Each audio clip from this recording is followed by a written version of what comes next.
August 31, 2025 ಯಾವಾಗ ಬರುತ್ತೆ ಅಂತ ಸ್ವತಃ ಶ್ರೀಕೃಷ್ಣ ಪರಮಾತ್ಮನೇ ಕಾಯ್ತಾ ಇದ್ದಾರೆ.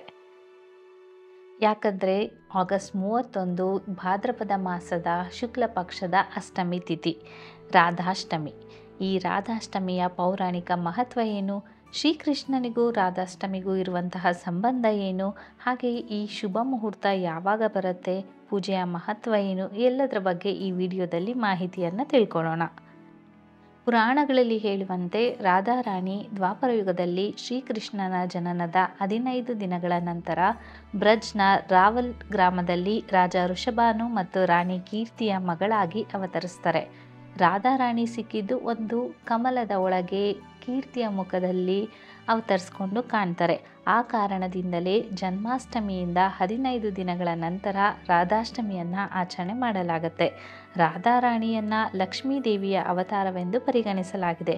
ಯಾಕಂದರೆ ಅವಳು ಜನ್ಮ ತಗೊಂಡು ಅದನ್ನು ಕಾಣಿಸ್ಕೊಳ್ಳೋದು ಸಹ ಒಂದು ಕಮಲದ ಒಳಗೆ. ಹಾಗಾಗಿ ಲಕ್ಷ್ಮೀ ದೇವಿಯ ಸ್ವರೂಪ ಅಂತ ಹೇಳಲಾಗಿದೆ. ಅವರನ್ನು ಭಕ್ತಿಯಿಂದ ಪೂಜಿಸಿದ ಮನೆಯಲ್ಲಿ ಐಶ್ವರ್ಯ, ಸಮೃದ್ಧಿ ಮತ್ತು ಶಾಂತಿ ಶಾಶ್ವತವಾಗಿ ನೆಲೆಸುತ್ತದೆ ಎನ್ನುವ ಒಂದು ನಂಬಿಕೆ ಇದೆ. ಇನ್ನು ಪುರಾಣಗಳಲ್ಲಿ ರಾಧಾಕೃಷ್ಣರ ಮಹಿಮೆ ಹೇಗೆ ವಿವರಿಸಿದ್ದಾರೆ ಅಂತ ಒಂದೊಂದಾಗಿ ಹೇಳ್ತೀನಿ. ಸ್ಕಂದ ಪುರಾಣದಲ್ಲಿ ರಾಧೆಯೇ ಶ್ರೀಕೃಷ್ಣನ ಆತ್ಮ, ಆದ್ದರಿಂದ ಕೃಷ್ಣನನ್ನು ರಾಧಾರಮಣ ಅಂತ ಕರೀತಾ ಇರ್ತಾರೆ. ಅರ್ಥಾತ್ ಕೃಷ್ಣ ಮತ್ತು ರಾಧೆ ವಿಭಿನ್ನರಲ್ಲ, ಇಬ್ಬರೂ ಒಂದೇ ಅಂತ. ಇನ್ನು ಪದ್ಮ ಪುರಾಣದಲ್ಲಿ ರಾಧಾಕೃಷ್ಣರ ಜೋಡಿ ಅಂತ ಅಂದರೆ ಪರಮಾನಂದದ ರೂಪ. ಅವರ ಆರಾಧನೆ ಇಲ್ಲದೆ ಆತ್ಮಕ್ಕೆ ನಿಜವಾದ ಆನಂದ ಲಭ್ಯವಲ್ಲ ಅಂತ ಹೇಳಲಾಗಿದೆ. ಇನ್ನು ಭವಿಷ್ಯ ಪುರಾಣ ಮತ್ತು ಗರ್ಗ ಸಂಹಿತೆಯಲ್ಲಿ ದ್ವಾಪರ ಯುಗದಲ್ಲಿ ಭಾದ್ರಪದ ಶುಕ್ಲ ಅಷ್ಟಮಿಯಂದು ರಾಜ ಋಷಭಾನು ಮತ್ತು ಕೀರ್ತಿಯ ಪುತ್ರಿಯಾಗಿ ಭುವಿಯಲ್ಲಿ ಜನಿಸಿದವರು ರಾಧಾದೇವಿ. ಅದೇ ದಿನವನ್ನು ರಾಧಾಷ್ಟಮಿ ಅಂತ ಕರೆಯಲಾಗತ್ತೆ. ಇನ್ನು ನಾರದ ಪುರಾಣದಲ್ಲಿ ಅಂದರೆ ಈ ದಿನ ವ್ರತ ಆಚರಿಸುವ ಭಕ್ತರಿಗೆ ಬ್ರಜ್ನ ದೈವಿಕ ರಹಸ್ಯ ತಿಳಿಯುತ್ತದೆ. ಆದ್ದರಿಂದ ಭಕ್ತರು ರಾಧಾಕೃಷ್ಣರನ್ನು ಒಟ್ಟಿಗೆ ಸೇರಿ ಆರಾಧನೆ ಮಾಡ್ತಾರೆ. ಇನ್ನು ಪದ್ಮ ಪುರಾಣದಲ್ಲಿನ ಸುಭದ್ರಾ ಗೋಪಿ ಪ್ರಸಂಗ ಒಂದು ಹೇಳುತ್ತೆ. ಇಲ್ಲಿ ರಾಧೆಯ ಹೆಸರನ್ನು ನೇರವಾಗಿ ಉಲ್ಲೇಖ ಮಾಡಲಾಗಿದೆ. ರಾಧಾಕೃಷ್ಣರನ್ನು ಯುಗಲ ಸರ್ಕಾರ್ ಎಂದು ಕರೆದಿದ್ದು ಅವರ ಪ್ರೀತಿ, ಭಕ್ತಿ, ಶರಣಾಗತಿಯ ಶಾಶ್ವತ ಸಂಕೇತವಾಗಿದೆ. ಇಷ್ಟೊಂದು ಮಹತ್ವವುಳ್ಳ ರಾಧಾಷ್ಟಮಿಯ ಮುಹೂರ್ತ ಅಥವಾ ತಿಥಿ 2025ರಲ್ಲಿ ಯಾವಾಗ ಅಂತ ನೋಡೋದಾದರೆ, ಅಷ್ಟಮಿ ತಿಥಿ ಆರಂಭ ಆಗುವಂಥದ್ದು ಆಗಸ್ಟ್ 30ನೇ ತಾರೀಕು 2025 ಶನಿವಾರ ರಾತ್ರಿ 10:46. ಇನ್ನು ಅಷ್ಟಮಿ ತಿಥಿ ಕೊನೆಗೊಳ್ಳುವಂಥದ್ದು ಸೆಪ್ಟೆಂಬರ್ 1ರಂದು 2025 ಸೋಮವಾರ ರಾತ್ರಿ 12:57. ಹಾಗಾಗಿ ಆಗಸ್ಟ್ 31ರಂದು ಅಷ್ಟಮಿ ತಿಥಿ ಸಂಪೂರ್ಣವಾಗಿ ಇರೋದ್ರಿಂದ ಅವತ್ತಿನ ದಿನ ಅಂದರೆ ಆಗಸ್ಟ್ 31ನೇ ತಾರೀಕಿನಂದು ರಾಧಾಷ್ಟಮಿಯನ್ನು ಆಚರಣೆ ಮಾಡಲಾಗುತ್ತೆ. ಇನ್ನು ರಾಧಾಷ್ಟಮಿಯ ಮಧ್ಯಾಹ್ನದ ಪೂಜೆಯ ಸಮಯ ಬಂದುಬಿಟ್ಟು ಆಗಸ್ಟ್ 31 ಭಾನುವಾರ ಬೆಳಗ್ಗೆ 11:05 ಮಧ್ಯಾಹ್ನ 1:38 ಇರುತ್ತೆ. ಈ ಅವಧಿ ಬಂದುಬಿಟ್ಟು 2:33 ಇರುತ್ತೆ. ಈ ಸಮಯದಲ್ಲಿ ರಾಧಾಕೃಷ್ಣರ ಪೂಜೆ ಮಾಡಿದರೆ ಅತ್ಯುತ್ತಮ ಫಲ ಸಿಗುತ್ತದೆ ಅಂತ ಶಾಸ್ತ್ರದಲ್ಲಿ ಉಲ್ಲೇಖಿಸಲಾಗಿದೆ.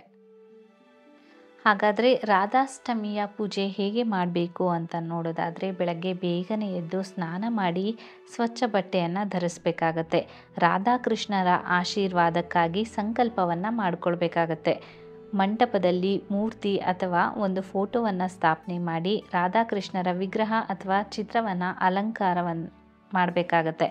ಇನ್ನು ಹೂವು, ಹಣ್ಣು, ಸಿಹಿ ಪದಾರ್ಥ, ಹಾಲು ಹಾಗೂ ತುಳಸಿ ದಳಗಳನ್ನು ಅರ್ಪಣೆ ಮಾಡಬೇಕಾಗತ್ತೆ.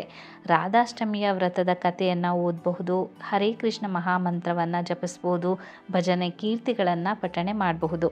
ಇನ್ನು ಆರತಿ, ದೀಪಾರಾಧನೆಯನ್ನು ಮಾಡಿ ನಂತರ ಪ್ರಸಾದವನ್ನು ವಿತರಣೆ ಮಾಡಬೇಕಾಗತ್ತೆ. ಆ ದಿನ ಉಪವಾಸ ಇದ್ದು ಅಂದರೆ ಆಗಸ್ಟ್ 31ರಂದು ಉಪವಾಸ ಇದ್ದು ಹಣ್ಣು, ಹಾಲು ಸೇವನೆ ಮೂಲಕ ಉಪವಾಸ ಮಾಡಬಹುದು.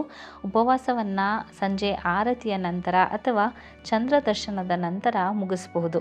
ಹೀಗಾಗಿ ರಾಧಾಷ್ಟಮಿ 2025ರಲ್ಲಿ ಕೇವಲ ರಾಧಾರಾಣಿಯ ಜನ್ಮೋತ್ಸವ ಮಾತ್ರವಲ್ಲದೆ ಇದು ಪ್ರೀತಿ, ಭಕ್ತಿ, ಶರಣಾಗತಿ ಹಾಗೂ ಆತ್ಮ ಪರಮಾತ್ಮರ ನಿತ್ಯ ಏಕತೆಯ ಮಹೋತ್ಸವವನ್ನಾಗಿ ಆಚರಣೆ ಮಾಡೋಣ. ಈ ದಿನ ರಾಧಾರಾಣಿಯನ್ನು ಭಕ್ತಿಯಿಂದ ಪೂಜಿಸಿದರೆ ಲಕ್ಷ್ಮೀ ದೇವಿಯ ಆಶೀರ್ವಾದ, ಮನೆಯಲ್ಲಿ ಸಮೃದ್ಧಿ, ಜೀವನದಲ್ಲಿ ಶಾಂತಿ ಮತ್ತು ಪ್ರೀತಿ ಭಕ್ತರಿಗೆ ಲಭಿಸುವುದಾಗಿ ಪುರಾಣಗಳು ಭರವಸೆ ನೀಡುತ್ತವೆ. ಸೊ ನೋಡಿದ್ರಲ್ಲ, ರಾಧಾಷ್ಟಮಿಯ ಬಗ್ಗೆ ಪುರಾಣಗಳಲ್ಲಿ ಹೇಗೆ ಉಲ್ಲೇಖ ಮಾಡಲಾಗಿದೆ ಮತ್ತು ಪೂಜೆಯ ವಿಧಾನ ಏನು, 2025ರಲ್ಲಿ ಯಾವ ದಿನ ಪೂಜೆ ಮಾಡಬೇಕು, ಹೇಗೆ ಮಾಡಬೇಕು, ಎಲ್ಲದರ ಬಗ್ಗೆ ಮಾಹಿತಿಯನ್ನು ತಿಳ್ಕೊಂಡಿದ್ದೀರಾ. ಈ ಮಾಹಿತಿ ನಿಮಗೆ ಇಷ್ಟ ಆಯಿತು ಅಂತ ಭಾವಿಸಿದ್ದೀನಿ. ಇಷ್ಟ ಆದಲ್ಲಿ ಈ ವಿಡಿಯೋಗೆ ಒಂದು ಲೈಕ್ ಕೊಟ್ಟು ಹರೇ ಕೃಷ್ಣ ಅಥವಾ ರಾಧೆ ರಾಧೆ ಅಂತ ಕಮೆಂಟ್ ಮಾಡಿ. ಹಾಗೆ ಬೇರೆಯವ್ರಿಗೂ ಕೂಡ ಈ ವಿಡಿಯೋವನ್ನು ಶೇರ್ ಮಾಡಿ. ನಮ್ಮ ಚಾನಲ್ಗೆ ಸಬ್ಸ್ಕ್ರೈಬ್ ಮಾಡೋದನ್ನು ಮರಿಬೇಡಿ. ರಾಧೆ ರಾಧೆ. ಹರೇ ಕೃಷ್ಣ.